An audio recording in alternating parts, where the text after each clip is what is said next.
منتظر چه ہوتے ہیں؟ حقیقی منتظر آغا دے سے اٹھنا بیٹھنا رہنا سہنا ټوله د زندگی ټوله لمحات آغا امام دوباره منتظر یغه غام یغه خوشحالی یغه بازار یغه محله یغه کلی آغا ټوله ایدغ مناسب وی که امام تشریف راوړلو آغا دعوت کوایش مثلا امام ته خونه هغه کې دغه صلاحیت وي خاص کر بیٹک څنګه ته که امام تشریف راوړلو زی دعوت کوایش امام ته بازار کې دا صلاحیت وي امام ته کلی کې دا صلاحیت وي چې امام تشریف راوړي زی دعوت کواشم امام ته خوشاله کې دا صلاحیت وي امام ته واده کې دا صلاحیت وي که امام تشریف راوړو زی دعوت کواشم دي ته حقيقي منتظر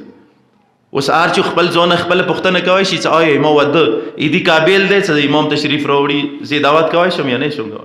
که کواشم حقيقي منتظر یم که نه شم کوي کمای دیر کې بګور دا کمای برطرف کو و ډیر د سیوادونه دي چې هغوی کې امام دپاره څه ګنجایش نشته راتلل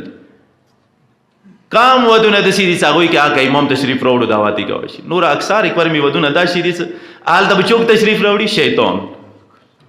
شیطان ته دعوت شته امام ته دعوت نشته دی امام باندې ټولو نه غټ زیات ظلم دی امام اندای امام شیعه او تاسو صرف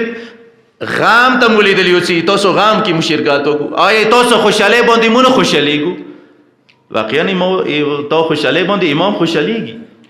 امام ته خفګان باندې امام خفه کېږي روایاتو کې دي دغه امام ته مرا سره امام مریض وي چې کله یو شیعه بیمار وي امام مریض وي کله یو شیعه خوشحال وي امام خوشحال وي کله یو شیعه خفه وي امام خفه وي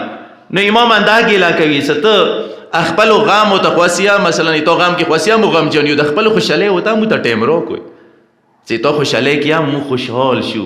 شیطان ته هغه مو حریف دی هغه ته ټیم ما ورکوي په ګور دې خپل امام ته ټیم ورکو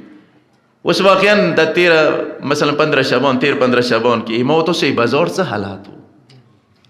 یو منتظر اندغه کیفیت وي چې امام چی انداز کې مو ته امام راغړ خدای بندغه معصوم دی معصوم د غشيونو سره نه لګيږي چې د کوم شی امام مایند په مطابق وي خپل مایند سره خو امام په ګور دې مقایسه و نه کوم گانو بجانو سره ډان سره سره آیا امام حالته و نفریات کوي دلته یا مغه امام راتللی د زباره ز غالي بجاني د کوم منتظر دی دا شی خود خشي ویلې درو هوا وخستا دیواجی نه ستیا غام نه کوي زیا غام نه کوم ته چې مو پس زین چې مو پس دوری دا شی شو آینده 15 شبون بچ کیږي که شیر احساسي ذمہ داری مو نه کړل پس اصل شی احساسي ذمہ داری دی څه په ګور دی ټوله احساسي ذمہ داری وکړو چې دا یو شیعه نشین معاشره دی دا د منتظرانو معاشره دی په ګور دی حقیقي انتظار وکړو داسې نه څه ډول او بجې سره او ناچ او ګانې سره زه د امام انتظار وکړم د کوم امام او ته راتلونکی دی آیا هغه دغه سره څه شوق شته نه هغې څه شوق ورسره نشته د امام ته شوق دی ورسره پس هغه دپاره هغه زمینه فراهم کړو چې کوم سره یې مینه دی کوم سره یې شوق دی دغو شیانو نه هغوی فریاد کړی